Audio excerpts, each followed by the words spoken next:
Music has always been used as a tool to unite people from all over the world, and in Israel that's especially the case.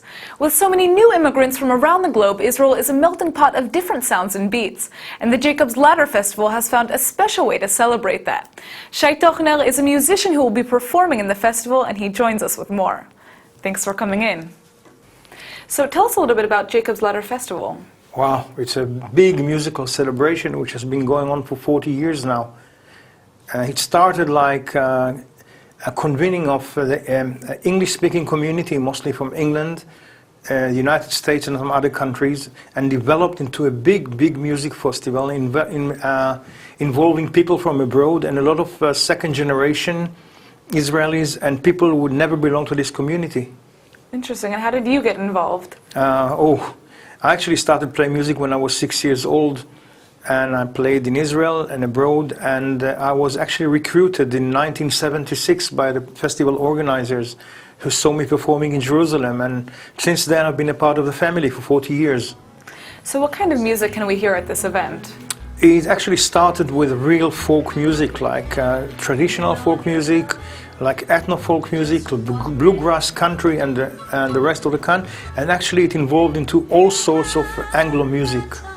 Which is interesting because you don't really think that you hear that much bluegrass here in Israel, but... you have, it's not big, but you have quite a number of people who play bluegrass, and now because the word is small with the communication, so you get a lot of grass from abroad, and people know what bluegrass is.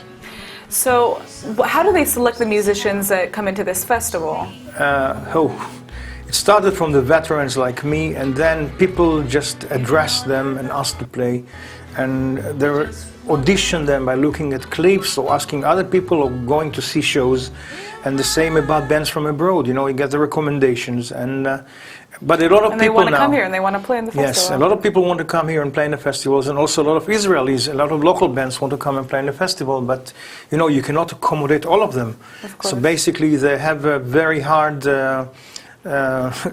effort to choose which ones to play, and the base on going and see them and other people's recommendations and looking at YouTube clips, which are very crucial. So, you know, the fact that it's so selective probably means that the people who come to watch this are also competing. Who typically comes to these festivals? Is it tourists, Israelis? Are you talking about the audience? The audience. The audience is mostly Israelis.